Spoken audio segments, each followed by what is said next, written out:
Afternoon, peeps. Good afternoon, everyone. How's everyone doing? Hopefully, you guys are all doing well. Don't forget, if you're new to the channel, like, share, subscribe. We might be doing a few videos looking back on Saturday, and why not, right? It was a massive fight card, massive occasion. A lot of people prior to the fight were calling it the fight of the century. I heard a lot of people sort of doing their introductions, and they were saying this is the fight of the century. I'm not quite sure about that. Look, it's definitely up there. But was it bigger than Mayweather-Pacquiao? Was it bigger than Canelo-Golovkin 1? I mean, look, I'm not saying it was or it wasn't. I'm just trying to throw a few other big fights in there that were this century. I think the thing that makes it bigger, if you're going to say it is bigger, is the fact that it is the heavyweights. It was an undisputed fight. It was two unbeaten fighters, where the other two fights I just mentioned, both sort of Pacquiao had taken a few losses up until that point. And Canelo had lost up until that point as well. So maybe it was. Maybe it was, maybe it wasn't. What we do know is that it delivered. It delivered. A lot of people were saying maybe this is going to be a chess match and it's going to turn out to be boring. Anything but that. Anything but that. And I can understand why people had that mindset and that thought process. I probably had that a little bit as well, just because these are two, if you like, pure boxers. But these are two guys that will slug it out as well. If you guys have watched their careers, and I'm sure you have, you know, both of these guys will stand in the center of the ring and bang if they need to. And that's kind of what they did. Now, a lot of people have sent me messages, and I've seen a lot of conversations surrounding Tyson Fury. What next for Tyson Fury? Will Tyson Fury retire? Will he continue? Will he take the Usyk rematch? What do you think he does? Obviously, his post-fight press conference interview, not the one I did with him, the one he did at the presser, kind of left people in limbo. He kind of spoke about he doesn't do this for money. He does it because he loves it. He's obviously very, very wealthy. He wants to go back and sit with his family, discuss it with them, which makes sense. If you're asking me what I think Tyson Fury should do, it's the get back. You've got to do the get back. There's a rematch there for October. Once Tyson Fury and his team sit down and rewatch the tape, I think they'll see enough there to think, okay, we can get this guy.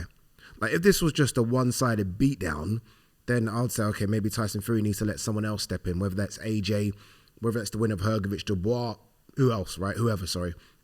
But because it was a split decision, whether or not you had it as a split decision, but because it was sort of read out and recorded as a split decision, because some people, and I've seen it, some scorecasts think Tyson Fury won, some people think it was a draw. Whatever you think, it was close. And close is enough for Tyson Fury and his team, minus John Fury, to think, okay, we can get back in there and beat this kid. But it's going to take a lot mentally, because remember, this is the Tyson Fury that, you know, he wasn't ridiculing Usyk, because I just think that's when Tyson Fury turns into a pantomime villain. But he was saying things like, he's a middleweight, he's not going to beat me, how can you beat me? No man born from his mother and father can beat me, and then all of a sudden that guy beats you. So that's going to take a little while, I think, mentally to kind of get over.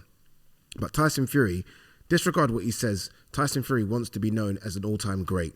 An all-time great will get back in there and have another go. That's what the all-time greats have done.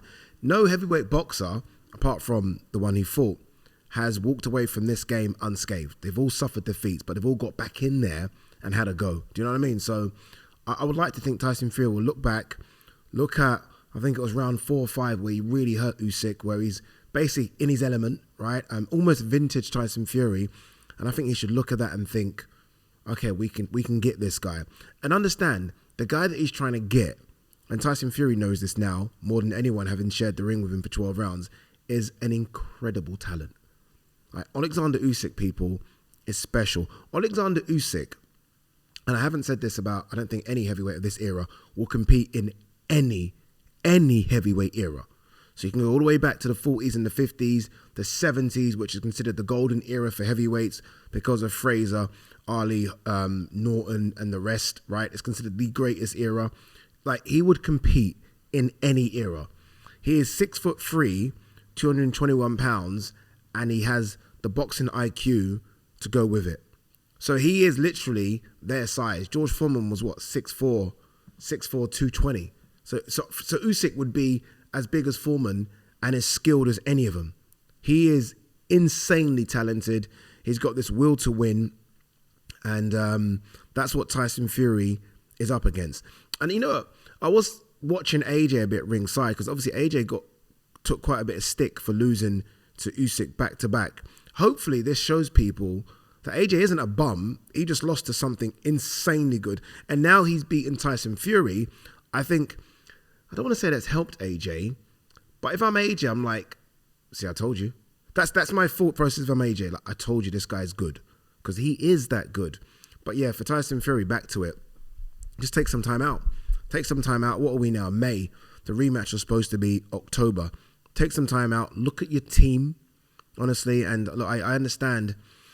We've seen this thing with dads and fighters, and I just don't think it works.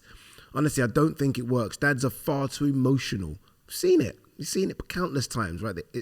Boxing's littered with father-son relationships that just kind of go a bit crazy. They don't seem to work. So get John out of the camp. Or at least, if you're not going to do that, get him out of the corner. And let that corner just be Sugar Hill Stewart, if Fury keeps him, and Andy Lee. What more do you need? What more experience do you need? Two trainers that clearly know what they're doing and have sort of records to back that up. So yeah, do that. Take some time out. What are we now? As I said, 20th of May, the fight scheduled for October. Take a couple of months out. And when I say a couple of months, don't take a couple of months out and balloon back up to 22, 23 stone, whatever he does. Take a couple of months out, clear your head, but stay in the gym. Don't spar. Don't do anything like that. Just stay fit. Because I think Fury now knows you need a fucking engine, a 4-litre V12 to stay with Usyk. Because Usyk will be there for the whole of the 12 rounds unless you knock him out. And I don't know if Fury's going to knock him out. So, yeah, it's not, you don't have to completely rip up the script here and start again. As I said, it was a close fight. It was a very, very close fight. Tyson Fury can beat Alexander Usyk. I saw it on Saturday, but it's going to need to be the best Tyson Fury we've ever seen. Not the Fury that fought Wilder, not the Fury that fought Klitschko, not the Fury that looked good for 5 or 6 rounds against Usyk. You're going to need to see a complete Fury. But I think he's capable. I really do think he's capable. I just think that there's going to have to be some changes. There's going to have to be. But mentally, we'll see where he is, right? I think Fury's strong mentally, but I mean, when you're a top boxer that's never lost and then you suffer that defeat in the biggest fight, again, some people saying of this century, it's going to take a while to kind of get back on track. But I think he will. As for Alexander Usyk, I feel like I'm running out of superlatives to describe him. Man, not just him. Ukraine are having a run of epic proportions at the moment. Obviously, Loma beating Kambosos, Berenchik beating Navarrete, and then Usyk obviously doing the job against Fury. Boxing is very, very lucky that Russia was broken up. Can you imagine that? Like Bivol, Beterbiev. Like imagine like just all Russia, like dominate boxing. Literally dominate boxing. Clearly pound for pound number one, Alexander Usyk. There have been some as well saying that maybe he should retire, like what is left for him to achieve. And you're right. But when we do have the all-time great conversation, he might need a couple of more big wins to kind of really go into that conversation. Some might say he might need loads more, but the fact is he's 37, he can't do much more now. But might need a couple of more big wins to really kind of etch his name into the conversation. Because that's what it takes. Because when people look back, not us now, but when people look back in 50 years, they just look at resumes, don't they? They don't look at the fights. They just look at what's on paper. And what's on paper, although very good, will only say AJ and Fury. And I know, look, I say only, right? It's ridiculous, but that's what it will do. Again, when you kind of bring out Ali's resume, and you bring out Evander's resume, and you bring out even Joe Frazier's resume, there's a lot in there. It's thick.